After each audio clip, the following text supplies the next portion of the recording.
Very pleased to welcome Sarah, who's going to give a presentation about GLOBALG.A.P. Thank you.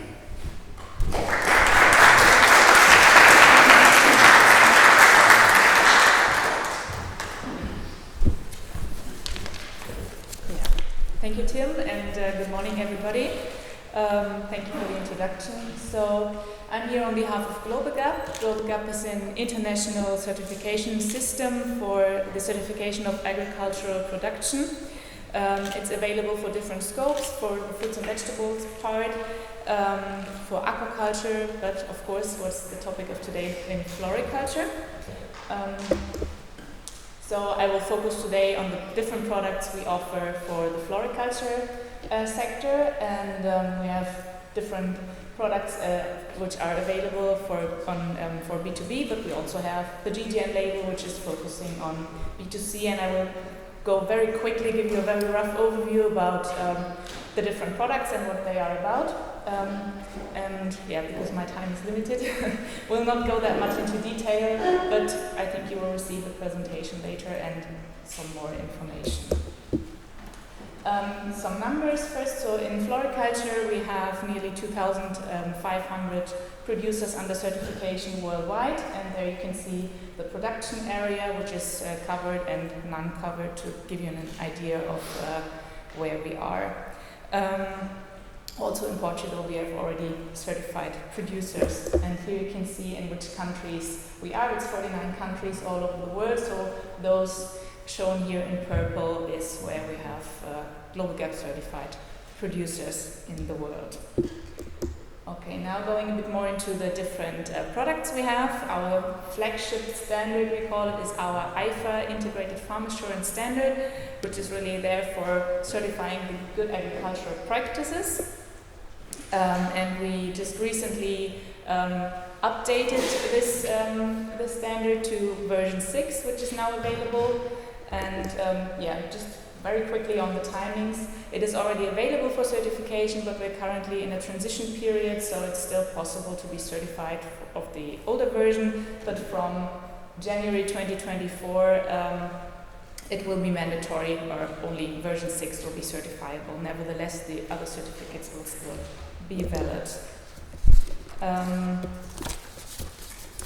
Yeah, so what is very important for us to say is we are a member-based organization, so that means it's not us who are just writing down our ideas on how a standard should look like. We have focus groups for the different sectors, for the different scopes, and they are coming together experts from the industry, from the retailer side and from the producer side, who are together speaking about what is the demand, what should be audited, and the producers are there to make sure that this is done in a way that it's affordable for producers to do so. We have also the public consultation periods. We had like 3 rounds for the update of version 6, and this is where everybody who's interested can have a look at the draft of the standard, can give comments to optimize then what is the final product. So that's very important for us to say that it's not just us doing it, it's from the industry for the industry. And during that process we received more than 300 comments, which are then also put in the standard. And it was released in October 2022. The most important updates, very roughly, is the standard is now leaner. There are 30 principles and criteria which were taken out. It's now really focusing on floriculture production, so what's really the topic in the sector. It's even more outcome oriented, so less on how it's done, it's more focusing on what is the outcome. It's customizable, so that means not every control point is applicable for every producer, so it is possible that the producers are only checked on those control points that are applicable. It is much stricter regarding workers' health and safety, and there are also priorities agreed with regards to environmental sustainability, what is really an important topic and becoming even more important. And it's about optimized input consumption, which should help to lower the costs and to reduce pollution. also good to know the acknowledgement we have. So I think all of you heard of the UN Sustainability Development Goals, and the GLOBAL.A.P IFA standard also contributes to meeting them. It also contributes to the due diligence reporting, which is the German Deutsche Lieferketten-Sorgfaltspflichtengesetz, a very nice word. But also for the Corporate Sustainability Reporting Directive, the CSRD, which was just published beginning of this year. And it can be used as a supplier management validation tool, so for the customers, so the traders, the retailers, to help really checking the supplier. And it's also the reference standard for the GAP basket of the Floriculture Sustainability Initiative, where we are a member of. So there is also the recognition there. Here you can see, this slide is mainly to show you that which environmental aspects are included in the IFA version 6 standard. So there's much more focus now on these environmental impacts, and mainly to show that the IFA standard is not only about good agricultural practice, it's also taking environmental aspects into account, because that's very important for us. Okay, the next product I would like to just quickly introduce to you is the impact-driven approach to sustainability. In short, we call it the IDA module. It's our standard for the metrics. So the data is collected. It's about the consumption data, and the idea is that the producer gives the input of the consumption of energy, fertilizers, water, and plant protection materials, plant protecting products. Sorry, and this is then entered to a system, and the producer receives then aggregated data and statistics on his own consumption. Like what you can see on the right one is like the own history to see trends, and on the left side there could be an anonymized comparison between producers who have like the same requirements to help that. So why have we done this? So it's still a quite young product we have, and the reason is that the digital management of data allows producers to keep the track of their own processes. That's the idea. It correlates this data with the input consumption. What helps, what I just said, is to see trends and to reach goals. It communicates the improvements, or it helps to explain specific situations that happened. What's very important for us to say is that the producer is the owner of the data, so it's not us who have it, and also the producer then decides if he wants to share, and if yes, with whom. So it's not like public data afterwards. It also helps to do comparison reports to help lower costs or lower consumption. And it can support to supplier trends management through these aggregated reports. How does it work? So we are working together with farm management systems. We don't have our own software. There are different softwares available already, and even more to come, because we said, okay, we don't want to do our own things. A lot of growers already work with farm management software, so it's just easier that they can keep on using it. So the data will then be entered to that system, sent to GLOBAL.A.P, to our own systems, where we do the data aggregation and the analysis, and then it's sent back to the growers with the feedback and to support the sustainable actions.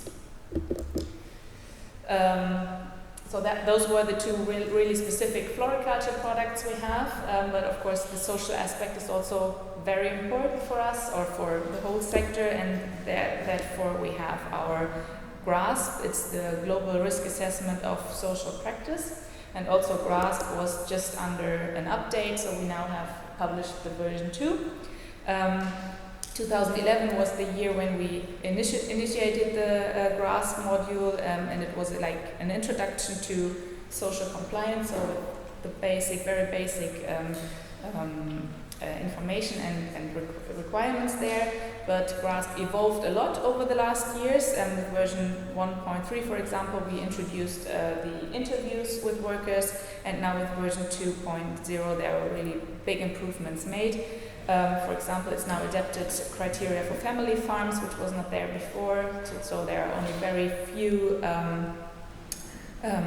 few control points for family farms. It includes verification processes for subcontractors, that they are treated as own workers, it helps, or GRASP is also a tool to monitor the human rights in supply chains. Just some numbers to give you an impression that GRASP is not only a product for the floriculture sector, and it's already very well received all over the agricultural sector. So we have more than 120,000 producers who are assessed with GRASP, and in floriculture it's 2,000 producers using that tool, and it covers in total almost 2 million workers worldwide. In GRASP we have 4 key topics, you can see them here, and with 13 topics, and in purple you can see which were really new and have new aspects that we enter, or that were in the update now, and all the others were rewritten, so it's much better description of the criteria now, so easier to implement and to be checked. So the structural changes in GRASP is that on the right you can see what was there for the previous version we have, and on the left side it's what is new. So we have more principles and criteria now. What is completely new is that now we also have major must and minor must in GRASP. What wasn't there before. Before there was everything at the same weight. And we had previously 4 different assessment results. Now it's only a pass or fail, so you can be compliant or not compliant to GRASP, and the improved verification methods I already noticed, and now a grower will receive a letter of conformance once he passed the GRASP. What is also relevant to say that a grower who receives the letter of conformance needs to have 100% of the workers' health and safety part from the IFA certification, which is the base for GRASP, because GRASP is an add-on which always only goes together with the IFA certification. So the impact for producers, I think that's also important to say. It improves the management of social risks on farm level, so it's really a product which really reflects what is happening on the farm. The assessment can be conducted together with the IFAD audit, what saves costs and efforts and time for the growers, and it's, I just said, designed exclusively for agricultural production and recognized by the global markets. So those all were products important for the production, for the agricultural production, but we also have a standard which assures that the products that are produced from GLOBAL.Ga.P certified producers are arriving the consumer as what they are. So we also have a chain of custody standard, which is all there for all the companies that are between the producer and the retailer, so packers, traders, brokers, and it assures really that the product is going through the supply chain as coming from a GLOBAL.Ga.P certified producer, and that they are not mixed up with non-certified products during the supply chain. So last product for today is our consumer label. I just mentioned in the beginning, GLOBAL.Ga.P. All the other products are really, quite known in the B2B sector, but the call for speaking or communicating to the consumer about certification, about the efforts, became even bigger, and so that was when GLOBAL.Ga.P. decided to introduce the GGN label, which is explicitly there to communicate to consumers. And of course, the base for using the label are the certification of our standards. I just put in here the others to show that it's a cross-category label, so it's also available for fruits and vegetables and aquaculture. That should help the communication to the consumer, and that it's more known. And the requirements are the IFA certificate and the GRAS letter of conformance for the producers, but also the chain of custody certification for the other actors in the supply chain needs to be in place. And yeah, the GGN label stands for Certified Responsible Farming and Transparency, so that's the idea. We have a platform, a consumer platform, where growers who are using the label can have a profile online, and the idea is that the consumer can really trace back and see where his product or plant is coming from. That's just to give you an overview how known it is already.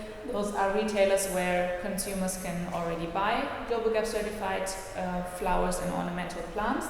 I know it's mainly Germany, the German retailers started asking for it, but the products are coming from a lot of European countries. And thanks to Aldi and Lidl, it's you can find GGN labeled products already in nearly all European countries, and the demand is even growing. Yeah, so that was it from my side for the moment. If you have questions, of course, I'm happy to answer them during the day, or also can provide you with more information digitally.